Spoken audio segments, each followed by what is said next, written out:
So for the last part of the show here, I wanted to have a little fun. Thrive Fantasy being our new sponsor for the opening line, they were nice enough to tell me that they were going to offer a free roll to our subs. So they threw some money in there for a free roll.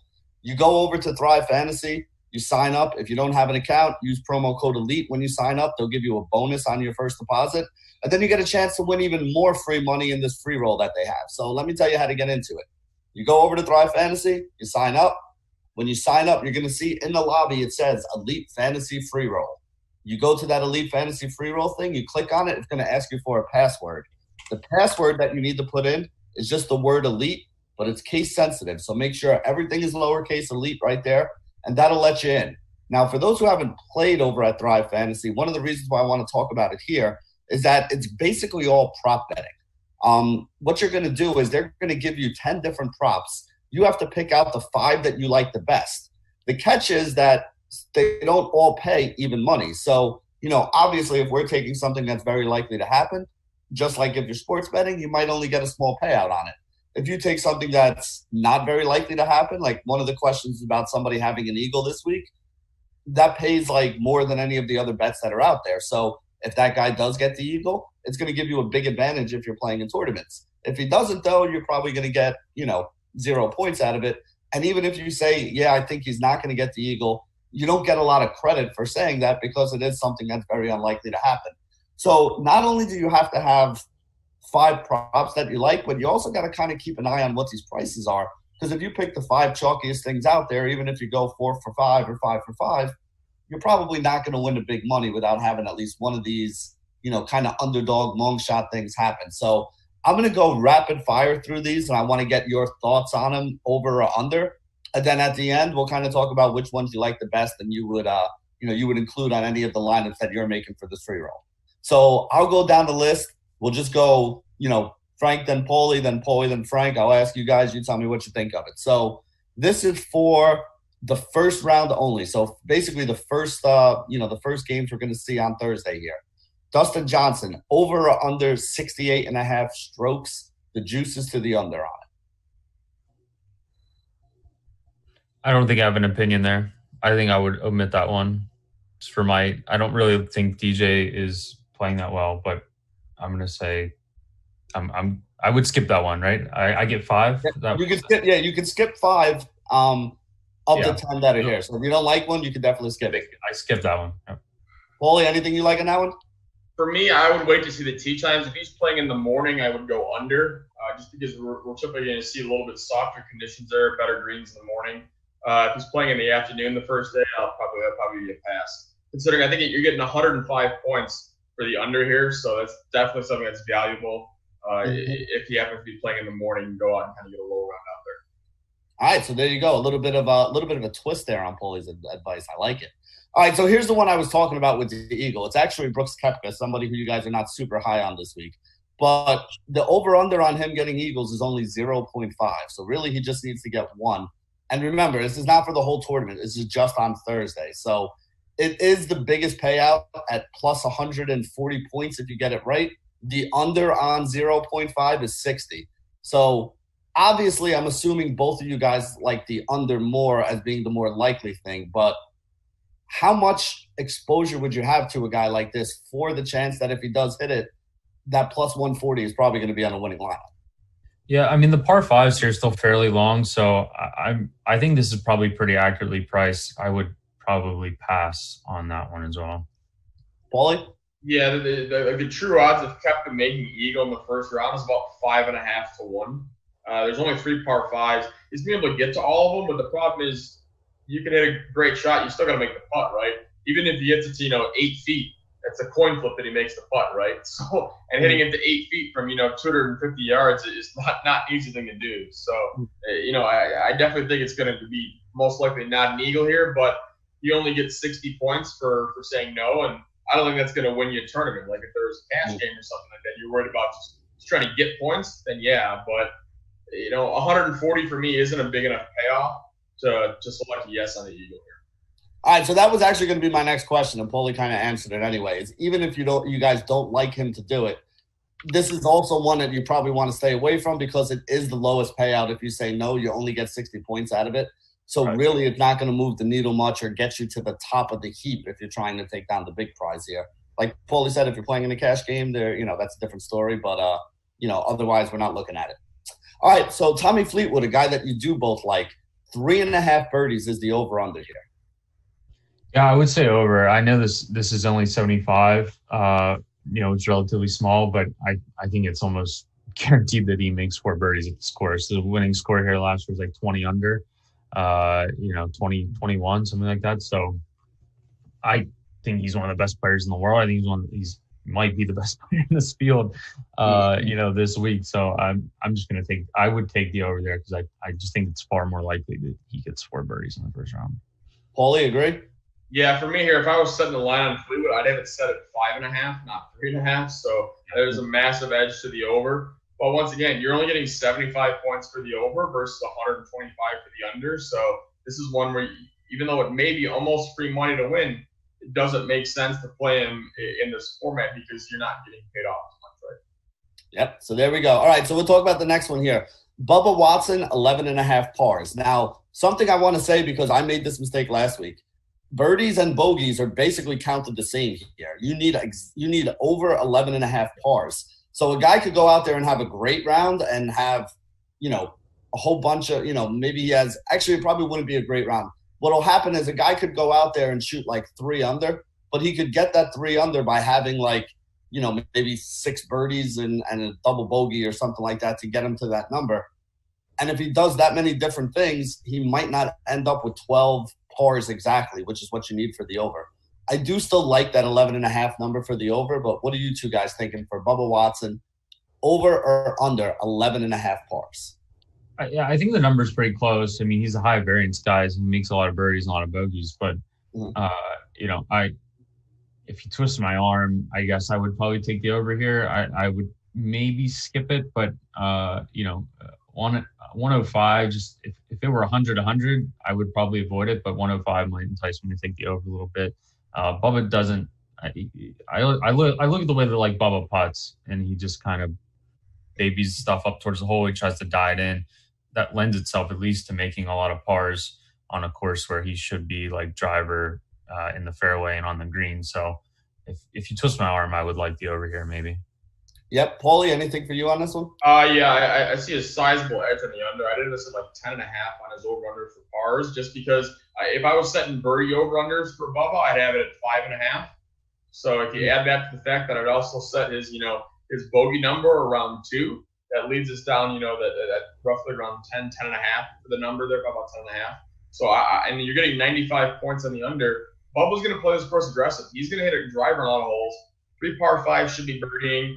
And if he's hitting driver every hole, and if he gets one of them errant, there's water on 15 holes in this golf course. It's not super close to the fairway, but if you miss a fairway by, let's say, 15 yards, you're in the water, and guess what? You're making a boat. So that's why I think the under here at 95 points is a pretty solid play, because a lot of people, I think, are just going to randomly click the over here because, like, oh, he can easily get over 11.5 pars because they're going to think it includes birdies as well.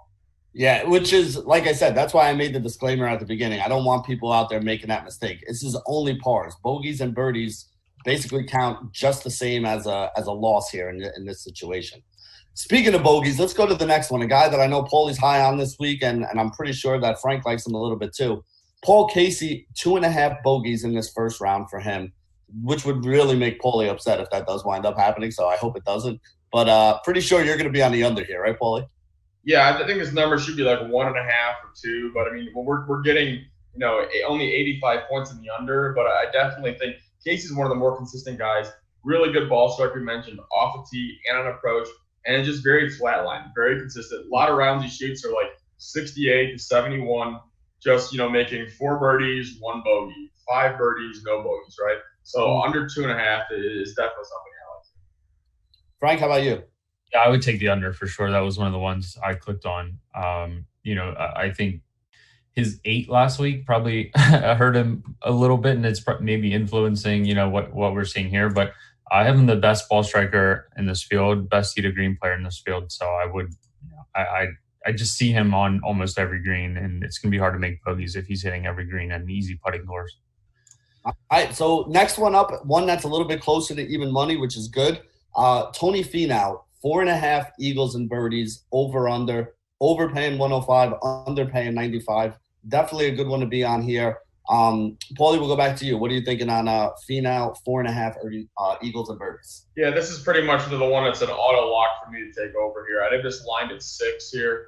Finau we saw last week at Memorial. That's an insanely hard golf course, and he was clearing this number almost every round. Everything but the last round that you might have cleared this number. And now you get him on a course that's, a heck of a lot easier, and he's hitting, driver wedge and everything. So, 4.5 is kind of a super low number here, especially it includes Eagles too. So, yeah.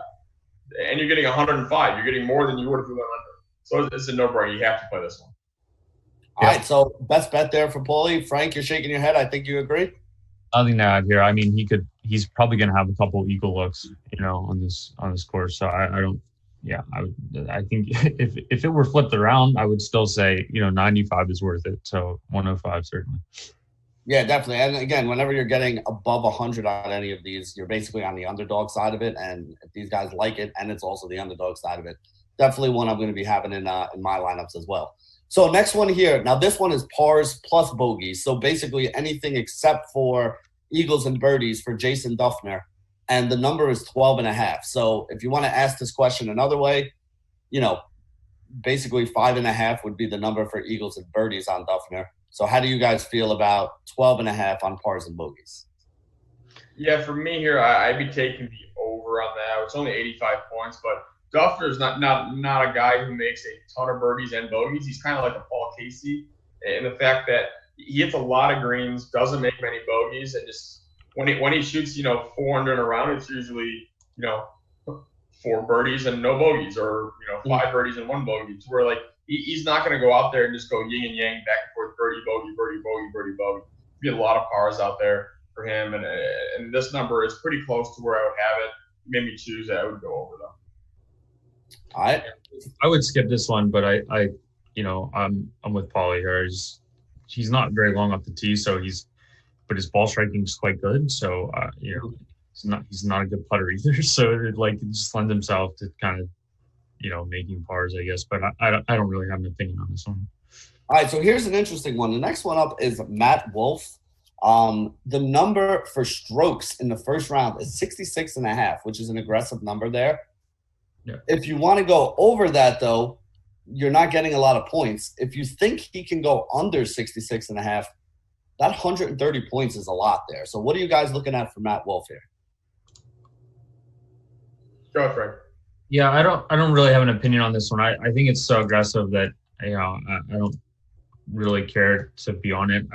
I obviously think the over is going to have a much better chance of hitting than the under, but at the same time, twice last year he shot lower than that. But I would skip this one. I think it's quite aggressive. If I were to play under, I would, if he was teeing off early in the morning on Thursday, then I would probably have a better idea or probably want to play the under if he was playing early on Thursday. But without knowing that right now, I would skip it. Paulie, before you even get your answer on this one, let me ask you a question, because you both now mentioned this early tee time thing. What are the tee times we're looking for here? Or what is the weather condition is what I'm assuming you guys are worried about here? Like, what is the better tee time? Yeah, so what we're just talking about is normally in general, you'll see the morning. So like there's 2 waves of tee times on Thursdays and Fridays. Half the field plays in the morning on Thursday, they play in the afternoon on Friday, and then vice versa. Afternoon Thursday plays morning Friday. Typically the morning rounds are about 1 shot easier over the course of a full season compared to the PM rounds, just because the greens aren't as firm and there's typically less wind in the morning. But this one's, you obviously have to wait to see the forecast and see what the tee times are to determine, what players, may or may not have an edge in a tee time draw, especially for certain.